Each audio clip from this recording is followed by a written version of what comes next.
हमें सोचने पे मजबूर कर देता है कि देवभूमि उत्तराखंड में भी मानव तस्करी होती है। देवभूमि उत्तराखंड में भी छोटी छोटी बच्चियों की शादी पैसों के लालच में कर दी जाती है और इसमें वो लोग भूमिका निभाते हैं जो उनके परिवार के बहुत नजदीक हैं।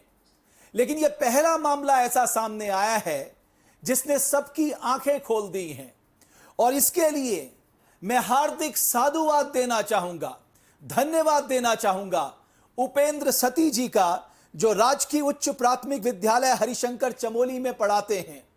उन्होंने ना सिर्फ उस बेटी की जिंदगी बचाई बल्कि सोशल मीडिया प्लेटफॉर्म से यह बात देवभूमि के हर कोने तक पहुंचा दी कि उस बेटी के साथ क्या कुछ हुआ है। सती जी ने हम सबको चेताने का काम किया है, उन्होंने हम सबकी आंखें खोलने का काम किया है कि हमारे उत्तराखंड के पहाड़ की बेटियां खतरे में हैं। और खासकर यह वाकया जो सामने आया है, यह कोई पहला वाकया नहीं है। अगर आप आंकड़े भी देखें, जो नेशनल क्राइम रिकॉर्ड ब्यूरो के आंकड़े हैं, 2019 की रिपोर्ट है, वो भी यह कहती है कि हिमालयन राज्यों में ह्यूमन ट्रैफिकिंग में, मानव तस्करी में उत्तराखंड नंबर 1 पे है। अगर हम महिलाओं और बच्चों के साथ बढ़ रहे क्राइम के आंकड़ों की बात करें तो यह भी हैरान कर देने वाले बात है। अगर बच्चों के खिलाफ बढ़ती घटनाओं के क्राइम रेट की मैं बात करूं तो 2017 से 2018 के बीच तकरीबन 57% क्राइम बच्चों के खिलाफ बढ़े हैं। और यह मैं नहीं कह रहा है, यह नेशनल क्राइम रिकॉर्ड ब्यूरो जो 1953 से हर साल आंकड़े जारी करता है क्राइम इन इंडिया के, वो संस्था यह कह रही है और यह संस्था सीधे गृह मंत्रालय के अधीन आती है। इसमें 527 मामले किडनैपिंग के हैं, 268 मामले रेप एंड अबडक्शन के हैं और 14 मामले मर्डर के हैं।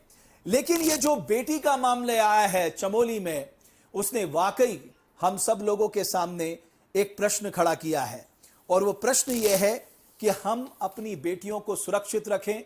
जो प्राइम मिनिस्टर मोदी या गवर्नमेंट का स्लोगन है, बेटी बचाओ बेटी पढ़ाओ, मुझे लगता है इस सीरियस थॉट को आज जमीन में उतारने की जरूरत है। उपेंद्र सती जी, मैं आपका बहुत धन्यवाद करना चाहता हूं, मैं आपको बधाई देना चाहता हूं, मैं आपको साधुवाद करना चाहता हूं कि आपने एक जिम्मेदार अभिभावक की भूमिका निभाई है।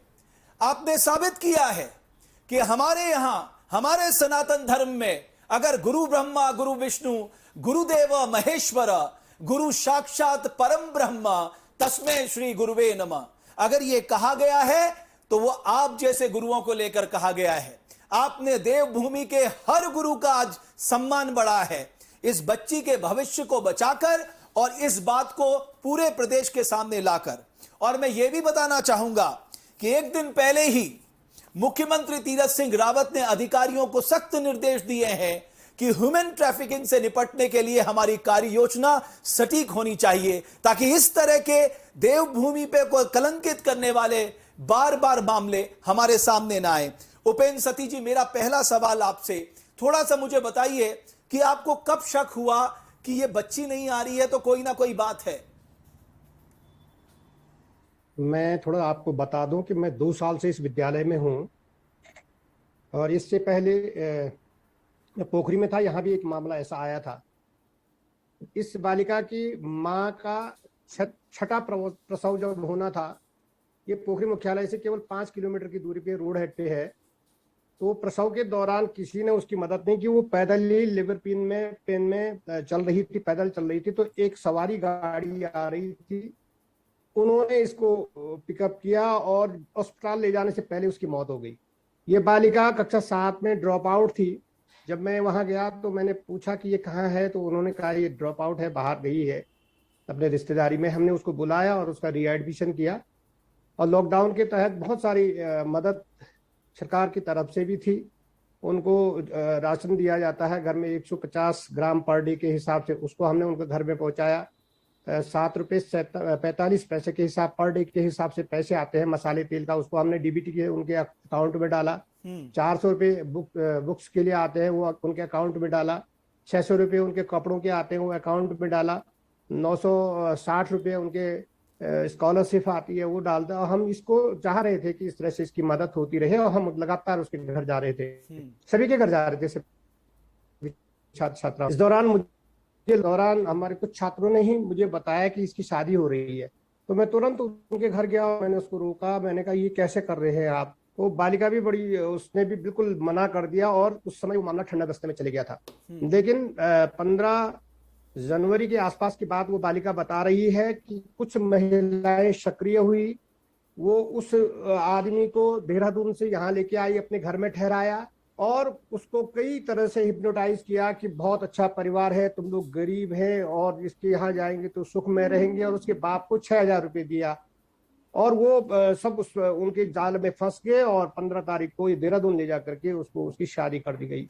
7 तारीख को जब स्कूल खुले, कक्षा 6 से 8 तक के विद्यालय खुले, तो 7 तारीख हम जब स्कूल गए तो सभी बच्चे आए और वो न आई, और उसकी जो रिपोर्ट शासन को जा रही थी प्रेजेंस की छात्रों की, तो वो शोट डेली, तो दूसरे दिन भी नहीं आई। तो हमने पूछा कि ये क्यों नहीं आ रही है, तब हमें बताया गया, छात्रों ने कहा कि इसकी शादी हो गई है। हम जब घर लौटते हैं तो उनके घर के सामने से ही सड़क है, मैं उसकी पिताजी से मिला और मैंने कहा कि आपने ये बालिका कहाँ है इसकी? तो थोड़ा लाटा लाटा किस्म का है, पूरी बातें कह नहीं पाता है। और उसने कहा मैंने शादी करवा दी उसकी और बहुत अच्छे घर में दी है। सर हमने कहा तो तुमने अपराध कर दिया है, तुम उस बालिका को बुलाओ, हमारे स्कूल में रखिए, हम उसको पढ़ाएंगे, उसको आप बुलाइए, नहीं तो ये तो सरकारी इतना सारा पैसा हमने आपके अकाउंट में डाला, आप बुलाइए। मैंने उसको बहुत ज्यादा दबाव दिया, थोड़ा धमकाया भी। तो उसने कहा, दूसरे दिन वो मिला, उसने कहा अप्रैल में आएगी। तो हम उस पर दबाव बनाते रहे, और वो एक दिन जब हम बोलते ही रह रहे थे तो मेरे ख्याल से उसने फोन किया वहां, और बालिका ने आप भी थी, उससे भी बताई, तो वो स्वयं गया वो वहां और उस बालिका को लेके आया। अभी 5 तारीख से परीक्षाएं होनी थी 8 की, तो वो बालिका सीधे परीक्षा देने के लिए विद्यालय में पहुंची, तो मैं भी बहुत खुश हुआ। हमारा पूरा स्टाफ, मेरे साथ श्री मनवर रावत जी हैं और मेरे साथ श्री कल्पेश्वर केमोठी जी है। तो परीक्षा के वो ऐसे कुर्ता पैजामा बहुत ढीला ढाला, बहुत ही फटे हाल का पहना था उसने, मांग में उसने सिंदूर लगाई हुई थी, नाक में उसकी एक लौंग थी, कानों में उसके कुंडल थे, हाथों में उसके चूड़ियां थी, और वो परीक्षा हॉल में बैठ गई। तो मैं परीक्षा हॉल में जाकर के मैंने उसको देखा तो बहुत सहमी हुई इस तरह से बैठी हुई थी। मैंने उसको बोला कि बेटे आपकी शादी हो गई, आपने मना नहीं किया, और किससे शादी हुई, कौन है वो दूल्हा? का आपका दूल्हा कितने वर्ष का है? उसने कहा वो 32 वर्ष का है। तो मेरा तो सर चकरा गया। मैंने कहा 32 वर्ष का, आपने मना नहीं किया? तो उसने कहा मैंने मना किया। Sorry sir. और ये बिटिया 13 साल की? ये बिटिया इसकी डेट ऑफ बर्थ 6 की है, 2006 की। 2006 से तो आप मैं, हाँ जी, 14 साल के आसपास। हाँ जी, हाँ जी। तो मैंने इसको फिर मैंने कहा आप वो अच्छा नहीं मानते, आपने तो कपड़े अच्छे नहीं पहने हैं। तो वो गुमसुम सी हो गई, और मुझे लगा, मैंने कहा कहीं आपको मारते तो नहीं है? वो बताने से सहम, उसने बोला ही नहीं। फिर मैंने कहा कि हम गुरु हैं, हम पिताजी से ऊपर हमारा दर्जा आता है, ब्रह्मा से ऊपर आता है, तो आप हमको सब कुछ बता सकते हैं, मैं जो मदद है मैं करूंगा। आपने मुझे देखा है, मैं सबकी मदद करता, आपकी इतनी सारी मदद मैंने की है। तो उसने थोड़ा मुंडी हिला करके बोला कि हाँ मेरे को मारते हैं। फिर मैंने उसको बड़ी कॉन्फिडेंस दिया, मैंने कहा बेटे आप बोलिए, आपका जीवन, आप राष्ट्र की संपत्ति हैं, आप ऐसा नहीं चुप रह सकते हैं। फिर उसने जब बोलना शुरू किया तो मैं अवाक रह गया कि वो शराब किया आता है, कहती है कि बाहरी पेशब के सामने वो सैंडल से मेरे को मारता है। और उसने एक दिन होली का किस्सा सुनाया कि होली पे किसी ने मेरे को तंगा, सब घर चले गए, वो अंदर ले गया और उसने मेरे को पहले मारा और फिर तेल डाल करके मुझको जलाने की कोशिश की। तो मैंने कहा आपकी सास नहीं थी? तो मैंने कहा सास कौन है? उसने कहा सास मेरी गढ़वाली है, और वो कोई गोपाल राम करके है, और वल्द जोगाराम, उसके पिता का नाम जोगाराम है। तो कह गई, मेरी सास ने जब विरोध किया तो उसने उसके मुंह में चप्पल ठूसने का कोशिश किया और उसको गाली गलौज की। तो बहुत ही मैंने कहा अब आप क्या चाहती हैं? उन्होंने कहा मैं वहां नहीं जाऊंगी। मैंने कहा ये पक्की बात है। फिर मैंने उसको बहुत सारी चीजें पूछी और मैंने उसको हाँ जी। आप मुझे ये बताइए कि ये तो पूरा आपने वाकया सुनाया कि उस बिटिया के साथ क्या हुआ, कैसे उसकी शादी हुई, क्या क्या उसे डोमेस्टिक वायलेंस झेलना पड़ा। मुझे ये बताइए कि आपको कब लगा कि आपको सोशल मीडिया प्लेटफॉर्म का इस्तेमाल करना चाहिए और ये बात सोशल मीडिया में रखनी चाहिए? सर मैं जब पोखरी में था तो ऐसा ही एक वाकया हुआ था। एक कक्षा 8 की एक बालिका स्कूल आना बंद कर दिया। जब मैं उसके घर में गया तो उसकी मम्मी ने बताया कि हम सक्षम नहीं हैं और हमने रिश्तेदारी में उसको पढ़ाने के लिए भेज दिया है। तो मैंने उनसे ड्रॉप आउट की एक रिपोर्ट हमारे स्कूल से जाती है, तो मैंने उससे लिखित में लिया और मैं शांत हो गया। लेकिन बच्चों की खुशबुसाहट से मुझे पता चला कि उसकी तो शादी हो गई। हम्म। फिर पता चला कि उसने 50,000 में उसकी शादी कर दी कहीं, कोई रुड़की के आसपास है कोई, और वो तो धर्म भी अलग है, ऐसा कुछ बताया गया। तो मैं इसको शेयर किया, मैंने इस बात को अपने विभाग में शेयर किया, लेकिन एविडेंस नहीं थे। तो मेरे विभाग ने मुझे कहा कि आप एफआईआर करवाए। तो एफआईआर करवाने के मेरे पास कोई पुख्ता सबूत ही नहीं थे। तो मैं उस समय थोड़ा सा, जबकि हमारा विद्यालय तहसील के बगल में था, तो मैं उसकी क्वेरी करता रहा। तो पता चला कि उसका जो हस्बैंड है वो थोड़ा सा पूरा स्पष्ट नहीं बोल पाता, वो भी लाटा किस्म का है। और उसकी दो छोटे बच्चे भी थे। और उसकी जो बीवी थी वो बड़ी हेल्दी थी, बहुत अच्छी वर्कर थी। इधर दोनों दोनों जने यहाँ गांव छोड़ करके पोखरी में कमरा लेकर के रहते थे और सब काम करते थे, दोनों अपने बच्चे पाल रहे थे। तो पता नहीं किसने उसको उस पे वो जाल डाला, और वो पहले तो वो बेटी को ले गए, बाद में उन्होंने उसको भी फुसलाया कि तेरे लिए हम वही काम देखते हैं, वहां हमारा बहुत सारा काम है। उसको भी ले गए, उसकी बीवी को भी ले गए, और बीवी भी रख दी अपने पास। उसको रुड़की में कहीं पीट पाट करके बाहर छोड़ दिया। वो किसी तरीके से वो घर पहुंच गया। और वो और कई बार हमारे पास आता है कि मेरी मदद नहीं तो करो। उस तो व्यक्ति वो ने दो छोटे बच्चे, रेवेन्यू पुलिस को या रेगुलर पुलिस को इसकी जानकारी नहीं दी कि साहब मेरी बेटी और मेरी पत्नी को इस तरह से मुझे मारपीट करके मेरी बेटी और मेरी पत्नी को लेकर गए? कुछ नहीं साहब, लोग हंसी उड़ाते हैं ऐसे लोगों की, पता नहीं क्यों ऐसा है। आप देखिए, गांव छोटे छोटे गांव हैं, हर आदमी के चेहरे सबको पता है। अपने गांव में आप, सरकार की बड़ी सिस्टम है, आंगनबाड़ियां खोली हुई हैं, वहां युवतियों के किशोरियों के रिकॉर्ड रखे जाते हैं। एक एक एक प्रहरी होता है गांव में, तो गांव ये में एक आपकी आशा वर्कर आंगनबाड़ी होती है। कार्यकर्ता है, आपकी कोई आशा भी कार्यकर्ता है, किसी, आपका गांव प्रहरी है, आपके लोकल लीडर्स हैं, आपका ग्राम प्रधान है, आपका बीटीसी ये मेंबर है, आपका बीडीओ ये है, ये आपके टीचर्स हैं। इतना सारा ह्यूमन रिसोर्स तो आपके इर्द गिर्द ही घूमता है, अगर देखें तो। जी जी जी जी, कोई भी, मुझे तो लगता है जो जो ये वाला नया वाला केस है, इस बालिका के पीछे वाला घर एक होमगार्ड है, और उसकी पुत्र वधू क्षेत्र पंचायत की सदस्य है। और जब ये परसों, जब हमने ये बात मीडिया में रखी और मैंने प्रशासन से मांग की थी कि इसको आप गोपनीय तरीके से इसकी जांच करें, आप बहुत भीड़ भाड़ करके न जाएं, वो स्ट्रेस में आएंगे, और किसी तरीके से आप इसको साइकोलॉजिकल ट्रीट करें, तो ऐसा नहीं किया गया। 14-15 लोग चले गए उनके घर में, धमक करके 2-3 गाड़ियां लेकर के पूरा गांव इकट्ठा हो गया। और वो छुट्टी का टाइम हो रहा था, वो बालिका भी घर आ रही थी, उसको भी घेर लिया। और हम जब वापस आ रहे थे तो गांव वाले हम पे आग बबूले हो गए, अच्छा, आपको जिन्होंने उसको आपसे रोकना था। आप पे आग बबूला हो गए? हाँ, उन्होंने कहा तुमने हमारे गांव को बदनाम कर दिया।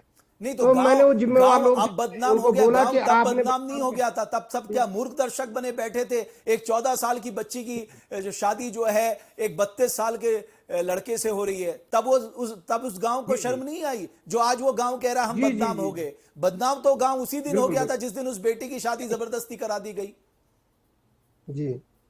तो मुझे लगता है सर, वो जो जो उन्होंने वर्जन दिया, उन्होंने कहा हमने सोचा कि ये गरीब है और इसकी बेटी अगर इस समय इसकी शादी हो जाएगी, हमने कहा ये गरीब गजब है, नहीं, गरीबी उसको का तो मतलब आप सब बाल पाल रहे विवाह हैं, कर देंगे? उसको तो सब पाल रहे हैं। मेरा एक मित्र है सर, वहाँ श्रीनगर में, प्रबोध लिंगवाल करके, हाँ। उसको समाज सेवा का बड़ा जुनून है। मैंने उसके सामने जब ये बात रखी कि यार ये लोग बहुत गरीब हैं, तो उसने पता नहीं कहाँ कहाँ से संपर्क किया, दिल्ली से कुछ जेंटिल लोगों ने बड़ी बड़ी सामग्री उसके लिए, कपड़े, उसके लिए कंबल वगैरह, वो सारा परिवार एक कमरे में रहता है, उसके नाम पे जमीन भी नहीं है।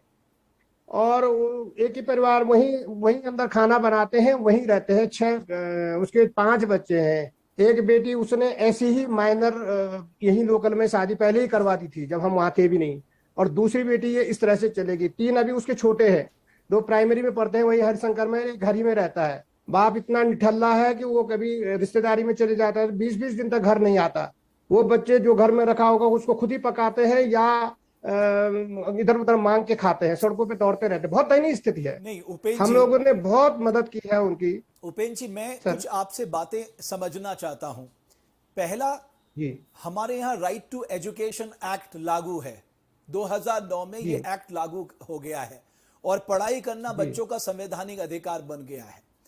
हम जी लोग इनरोल तो कर देते हैं बच्चों को, यानी कक्षा 6 में जो बच्चे इनरोल हुए हैं और अगर उन्होंने 8th में ड्रॉप आउट हो गया है, 9th में ड्रॉप आउट हो गया है, या वो बच्ची 10th में ड्रॉप आउट हो गई है, आपको लगता है कि एक सीरियस इन्वेस्टिगेशन होना चाहिए? अब ये पूरा मामला बहुत शक के जरूरी, घेरे में आ गया है।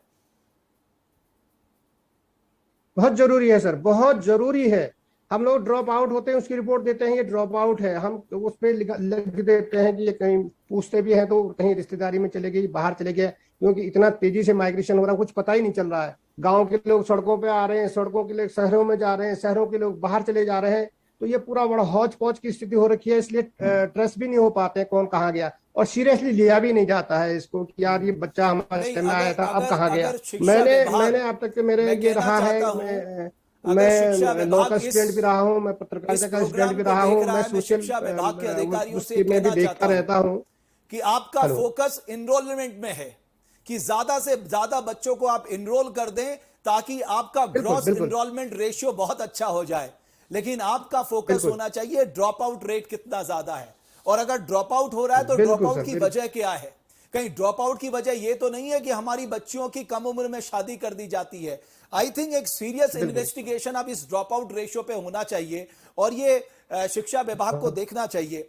लेकिन सर, मैं ये कहूंगा कि हम तो देवभूमि उत्तराखंड में रहते हैं, आज गवर्नमेंट सस्ता राशन दे रही है। आपने कहा कि साहब स्कॉलरशिप के लिए पैसा दिया जाता है, ड्रेस के लिए पैसा दिया जाता है, आपको मिड डे मील स्कीम के लिए आपको डीबीटी के तहत पैसा दिया जाता है, और भी अगर आपको जरूरत है, हमारा मुख्यमंत्री राहत कोष है, वहां से जरूरत पड़ने पे आपको मदद मिल जा सकती है। ऐसी मजबूरी क्या है कि अपने नन्हे मुन्ने बच्चियों को आप उनकी शादी कर दे रहे हैं?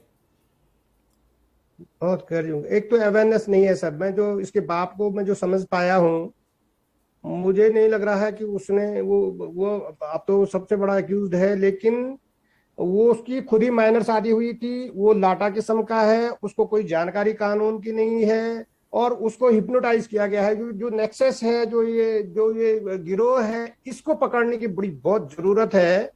और मैं नहीं समझता, क्योंकि मैंने ये सोशल मीडिया में सोच समझ करके ये बात रखी, क्योंकि मैं अगर केवल एक रिपोर्ट करता हूँ, पटवारी क्षेत्र है, मैं आपको इसी मामले में बता दूं, मेरे को कितनी थ्रेडिंग प्रशासन से मिली है कि मैं ही जानता हूं। मुझे कहा गया कि इसको तुरंत आप डिलीट कर दो, इस मामले को आप फेसबुक से हटा दो। मेरे अधिकारियों पे प्रेशर बनाया गया तहसील प्रशासन की ओर से, और बहुत मुझे फोन करके मुझे कहा गया कि मुझे हमें फोन करो, फिर मुझे कांटेक्ट करना पड़ा, फिर कहा गया कि तुमको एफआईआर करनी पड़ेगी। हमने कहा अगर मैं ना करूं तो, उन्होंने कहा तुमको तो करनी पड़ेगी, तुम्हारा वीडियो मेरे पास है। वो तो है ही, तुमने एक तो सरकारी कर्मचारी होकर के सीधे मीडिया में दिया है, और दूसरा तुम सपोर्ट नहीं भूपेंद्र कर रहे हो। सती जी, तुमने बहुत अच्छा काम चाहे तो किया कोई है, कुछ लेकिन भी आपको कहे, आगे बढ़ना पड़ेगा, एफआईआर मैं आपको आपको करानी पड़ेगी। विश्वास दिलाता हूं, मैंने कहा सर मैं आपकी इस लड़ाई में जी हम आपके साथ हैं। उत्तराखंड की जी जी हर बेटी आपके साथ है इस लड़ाई में। उत्तराखंड की हर जी मां इस लड़ाई में आपके साथ है। उत्तराखंड का हर एक पिता इस लड़ाई में आपके साथ है।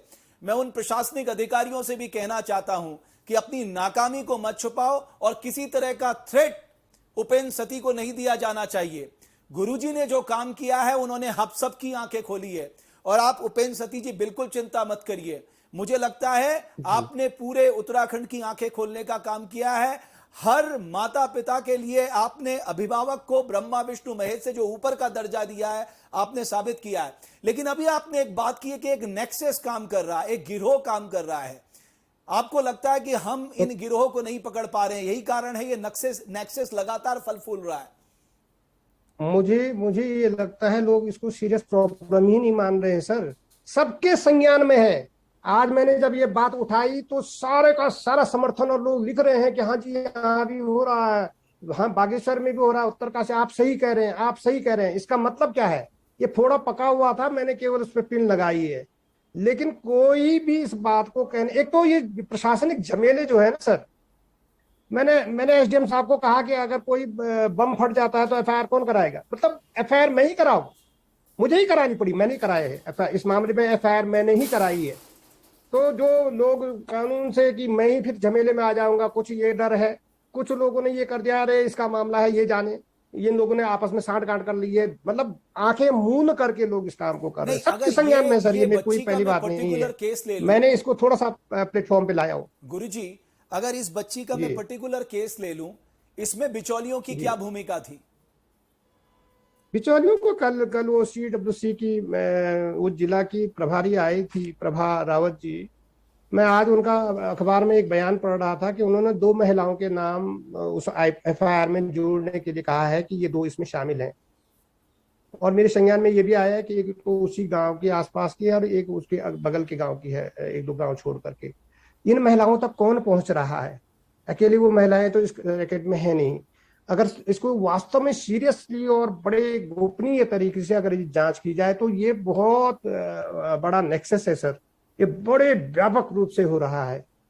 खुल करके आते हैं, खुल करके आते हैं, मेरठ, मुजफ्फरनगर, मवाना, यहाँ रुड़की, बिजनौर, खुल करके आते हैं, एक कार में भर के आते हैं, एक और जश्न भी मनाते हैं। ऐसा नहीं कि कोई ऐसे ही ले जाता होगा और कोई विरोध नहीं करता है। नहीं, लेकिन इस वाले मामले में तो ये उठा करके देहरादून नहीं ले गए, उसके पास एल्बम है, वहां उन्होंने बिल्कुल शादी वादी की। नहीं, हम 2021 में जी रहे हैं सर। मैं बहुत ही जी। हतप्रभ हूं कि पूरा गांव वहां पर होता होगा। अगर आपने कहा गाजे बाजे से वो लोग आते हैं, उस पूरे गांव में एक व्यक्ति ऐसा नहीं खड़ा होता जो कहता साहब ये तो कानूनी रूप में भी गलत है, मानवीय रूप में गलत तो है ही है, ये कानूनी रूप में भी गलत है। आप 18 साल से पहले बिटिया का विवाह नहीं कर सकते। बिल्कुल, मैं ये कहना चाहता हूँ ना सर, मैं जब से मैंने ये बात सोशल मीडिया पे डाली, इतने फोन आ गए, मैं तो ताज्जुब है, पढ़ता भी रहता। मुझे पता ही नहीं है कि चाइल्ड वेलफेयर में और वुमेन्स के लिए इतनी सारी संस्थाएं काम कर रही हैं। इतने व्यापक तरीके से जब काम हो रहा है तो इनके कानों तक ये बातें कैसे नहीं पहुंच रही? वो CWC की मैम बोल रही थी कि ये चमोली में लगभग 400 से अधिक केस हैं ये बच्चों के साथ इस तरह की घटनाओं के, और जनवरी से अब तक 46 केस बता रही है कि हमारे पास 46 शिकायतें आई है। वो खुद कह रहे थे कि हमको भी परेशानी हो रही है, कई लोग हम ही पे मुकदमा कर दे रहे हैं कि ये गलत तरीके से हमारी बात रख रहे हैं। इस तरह से पता नहीं, और प्रशासन जब तक सामने नहीं आएगा सर, जब तक इसको सीरियस इश्यू नहीं माना जाएगा, मुझे नहीं लगता। मुझे तो अब इस बात की चिंता है कि मैंने FIR करा दी है, उसके पालक को तो उठा के ले जाएंगे, उसके 2 हमारी बेटियों की जिंदगी से चंद लोग पैसों के चलते खिलवाड़ कर रहे हैं। ये एक सबसे बड़ा और सबसे सीरियस इशू है, इसमें किसी को कोई संकोच नहीं होना चाहिए। अब सवाल ये उठता है, हम इस तरह की सिचुएशन को कैसे हैंडल करेंगे? हम इस तरह की जो ह्यूमन ट्रैफिकिंग है उसे कैसे रोकेंगे? इस तरह के जो बाल विवाह के ये मामले सामने आ रहे हैं, इसे कैसे रोकेंगे? बट सर, इसको केवल अगर हम सोशियो इकोनॉमिक एंगल से देखेंगे तो काम तो नहीं चलेगा। अगर हम सिर्फ ये कह दें कि पिता गरीब था, वो अपने बच्चे का भरण पोषण नहीं कर पा रहा था, इसलिए उसने बचपने में ही शादी कर दी, अब ये तो नहीं कोई इसको बर्दाश्त कर सकता। आप कहिए सर, इसको देवभूमि कहते हैं। यहाँ गरीबी आज से नहीं है, लेकिन लोगों का मॉरल वैल्यू, लोगों का चरित्र इतना ऊंचा था, कभी भी ऐसी घटनाएं नहीं आई। ये अब जो ये बाहर से आ रहे हैं सड़क,